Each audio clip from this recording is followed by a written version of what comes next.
right. Let's sprinkle some positivity in here, okay? I know that people that come out the woodworks when the Spurs are losing love to just be negative about everything. Everything is horrible. The sky is falling. But I need to tell you guys that we're still top of our game, okay? Maybe we're not there as far as the players yet. Maybe we're not there with our win percentage. But as far as the front office is concerned, and as far as the deals that we've made, and as far as the direction that we're going in, it couldn't be better. Like no team can do it like the San Antonio Spurs. Well, maybe a couple teams. So CBS released this NBA front office rankings. So they actually have the San Antonio Spurs on this list, and I want to take a look at where they have us. So they start off with the tier list, right? There's a tier list, and tier 1 is nearly perfect. Goes over the Oklahoma City Thunder. My God, how many times have you guys probably heard San Antonio Spurs fans praise Oklahoma City and just dog pile on our own team? I mean, it happens time and time again. I don't know why it continues to happen. It really does bother me. Because OKC, while I do think that they have a great front office, they haven't done anything. I hate that so much. It's like, we're Spurs fans. We have 5 championships. I know you can say history. Yeah, sure. It is history. But like, a lot of franchises can't say that. We were all alive during it. Most of us. Some of us are very young. But we were all alive during it. Like, I don't know. I think we should trust our franchise even more so than another. But man, people just talk. Yeah, Sam Presti. I really do believe that Brian Wright is who, like, Spurs fans think Sam Presti is. It's insane. Like, yes, he makes good moves. He does a good job, but they haven't won anything. I don't know. That's my little side tangent. July says Sam Presti is overrated. 20 years with OKC, no championship, with a ton of MVPs that always leave. Don't get it. I don't get it. Exactly. They haven't proven crap to be praised like that. I don't get it. But the Thunder are set up. Obviously, they're top of the league, and we'll see how it pans out. I'm not praying for their downfall, right? Like, it's very obvious that the Thunder are going to be a Spurs rivalry, right? It's the same thing with the Lakers. Like, a lot of Spurs fans were upset that the Lakers were able to get Luka, which I'm not happy about it necessarily, right? Because it seemed like the Lakers were set up to be horrible forever, and this just falls in their lap. Like, they do not deserve that. But it is what it is. It's the Lakers. They're going to find a way, or something's going to happen for them to be successful. So when it comes to the Lakers, I'm looking forward to that as well. I am looking forward to the Spurs having a rivalry with the Lakers again. So OKC Lakers is going to be some very fun series in the future that's going to have us on the edge of our seats. And I really do miss that anxiety. I do, guys. I really do miss that anxiety. I miss the anxiety of watching a Spurs game in Game 7, fourth quarter, close quarters, and I don't know what's about to happen. I miss it. I miss the wins. I miss the losses. I just miss that experience. And I think the Thunder are good enough for the future, and the Lakers are going to be good enough for the future that we're going to get that experience again. And I am happy for that. Go Spurs, go from Japan. Please manifest Naz Reid and Herb Jones to the Spurs. We shall do that, my friend. All right, moving on. Second, Boston Celtics. I don't think we have to elaborate on this one, right? Coming off of a championship, they've been phenomenal. I mean, their team is really impressive. They built a strong team that can last for years. I don't really have anything to say about it. I love that my boy Derek White gets all the recognition. It's so crazy. Isn't it crazy how when he was a rookie, I said, this is before I was on YouTube, but I was on Instagram. I used to go on Instagram Live all the time, right? Like after every single game. I don't know if any of you guys are from the Instagram. It was called Spurs Dynasty back then. But I used to go live right after every game, and I saw Derek White play, and it was just garbage time. right? Like I wasn't aware of him in college or nothing. Like at the time I wasn't aware of college players, but I saw him as a rookie and I said, guys, I think he should start. And everybody was like, no, DeJounte Murray is the future. I'm like, Derek White, I think, is a better point guard, because one thing that really stood out to me, I know this is another tangent. One thing that stood out to me about Derek is that he never, even though it was garbage time, he never played as if, oh, I got to show the coach something, right? He played within what he's capable of. He played as a team player, even in those small stretches where I was like, what the heck? Like, he doesn't seem eager to score at all. He just kind of let the game come to him. And I loved him ever since. But yeah, I've had some battles on this, not maybe no one in this chat particular, but with the chat quite a few times about who should start, him or DJ. And I always thought Derek White was just an overall better point guard. But moving on. So Boston Celtics number 2. So we got the Thunder recap. Thunder number 1, Celtics 2. Who we got? Who we got at third? Hold on, I can't see. I'm bad.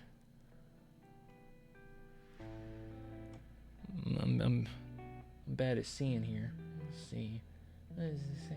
Number 3. CBS says number 3 is the San Antonio Spurs. Yes, baby. San Antonio Spurs. It is so insane to me, okay? I'm not just going to get angry. I'm not actually angry.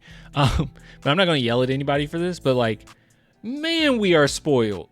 The fact that all I see are complaints from San Antonio Spurs fans, and I don't like to lose either. Like, none of us likes to lose, but we're still in the middle of a rebuild. And the fact that so many people complain, this is how the NBA views us. They're like, yeah, this is a nearly perfect front office. They're top tier, 3rd in the NBA. You call this spoiled?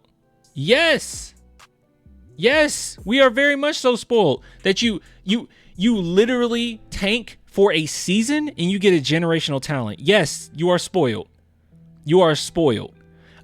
I'm trying to be empathetic here, okay? I'm trying to be empathetic to the Kings' plight. All right? I'm a Kings fan right now. All right? That's what I am. I'm a Kings fan right now. And I'm looking over there at San Antonio and I'm like, screw you guys for constantly complaining when all you had to do was tank a little bit and you get all these draft picks and get rid of nothing. And you're set for the future, and you have Victor Wembanyama. Screw you guys. And then you took my best player. Screw you. And gave us nothing. I hate you guys. You guys are spoiled. Yes. We're spoiled. We were spoiled 20 years ago. We are spoiled. We are a spoiled fan base. And that's okay. I'm okay with that. We've only had Wemby a year and a half, by the way. A season and a half. Like, it's not that we'll be all right. If we get Cooper Flag 100% spoiled, we have 2 lottery picks next season. All right? We have 2 lottery picks next season. You don't think that we're going to be set for the future? It doesn't have to be Cooper. I don't know. So what were we before we drafted Wemby? That wasn't tanking. Or that wasn't tanking? Wait, I don't know what you're saying. What were we doing before we drafted Wemby? We didn't full on tank before we drafted Wemby. The tank happened after we traded DeJounte Murray. That's when the Spurs went full on tank. I actually think that the plan looking forward was for Victor Wembanyama to go after Victor. Like, everyone knew how special he was going to be. But yeah, you were trying to get talent, obviously. I mean, we were in the lottery 2 years in a row. So, I mean, they were trying to get some talent, but as far as like tanking, like truly tanking, yeah, that was the year that we went after Wemby. Because before that, refresh my memory, guys. When we had DeJounte, that last year, did we make the play-in? Or was that the year prior to that? I'm starting to get my years confused a little bit.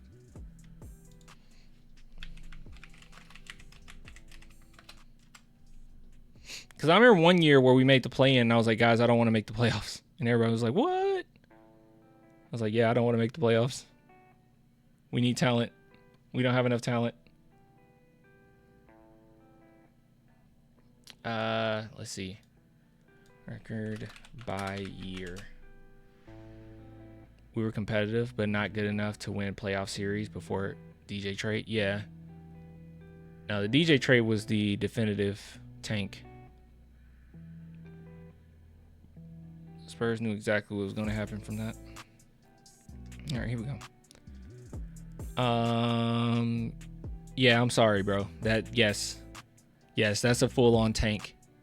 This isn't a tank. Yeah, okay. So I'm not crazy here. Yeah, so then you traded DeJounte, and then you won 22 games. Yeah, that's a tank. That is a tank if I've ever seen one. This was quite mediocre. Quite mediocre. But even still, it's not that many years. We're very spoiled. This is not that big a deal. Had DeRozan for those 2 years. Yeah, that's not that big a deal. Didn't we have a play-in with the Hornets? I don't remember. That's history, okay? I don't care about that. I don't remember. You said play-in? Wait. Weren't they in the play-in for a few seasons before the official tank? Yeah, they were constantly in the play-in. That was like what we kept talking about. It's like, oh, I really want to make the playoffs, because I remember people saying that, and I'm like, I don't want to make the playoffs. Screw that. Let's see. Let's do NBA standings by year. Here we go. NBA team standings and stats. All right. Here we go. So, what we're looking at?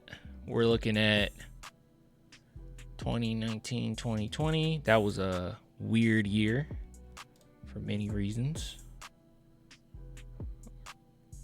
Or it might have been 2020, 2021 season actually was the weird one.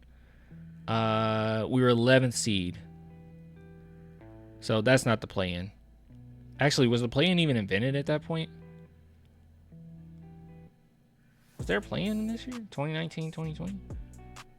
Why is this such a blur for me? This is weird. Shouldn't be a blur for me. 2020, 2021, we were 4th seed? Is this correct? Yeah, this isn't correct. Oh, what is this? Team win. What the heck is going on with this? Am I tripping? What does PI mean? Clinched play-in. Oh, okay. No. So 2019, 2020, eliminated from playoff contention. All right. The year after, we were in the play-in. And then 2021, 2022, we were also in the play-in. So yeah, it was play-in 2 years in a row. And then the Spurs said, screw this, it's time to tank. Wemby is coming. And then yeah, we were like the worst in the West. So yeah, there you go. Yeah. Cool. But you could tell we had a bunch of flats. Yeah. The worst place to be is 7 to 11. It's the worst, dude. You should be a top 6 team to compete for a championship or be tanking for a lottery draft pick. Pretty much. Yeah, pretty much. I mean, you can get to the finals if you're if you're 8th seed or whatever. Like wasn't the Miami Heat a 8th seed and they got to the finals? Like you can still compete. But they didn't win it.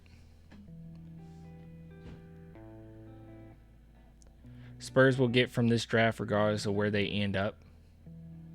Or get something from this draft? Yeah, I agree.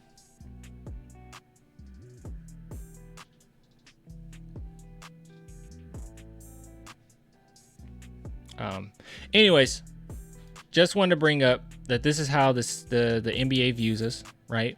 And this isn't the only article that I've seen. Like I've seen articles talk about how Mitch Johnson is top 5 GMs in the NBA. I said that personally, and a lot of people jumped on me for it on Twitter. But hey, it's Twitter, I guess. And this is before the hard-hitting trade this year. But they've been doing a really great job. And there's nothing that I've seen. And I'm not going to be a homer just to be a homer. If it's bad, I'll be honest. If I'm worried, I'll be honest with you guys. I'm not going to lie to you. I have no reason to lie to you. And, you know, when I talk about my Cowboys, you hear how harsh I am, right? Like, that's how I feel about them. I don't think that they make any good decisions, just about. Anyway. I said Mitch again? Oh, my goodness. Brian Wright. Did I say Mitch Johnson again? Why I keep doing that? Screw Mitch. I don't know why I keep saying Mitch Johnson. Yeah, Brian Wright. Brian Wright has been great. Jeez. I'm sleepy. All right. Yeah, that's in this segment.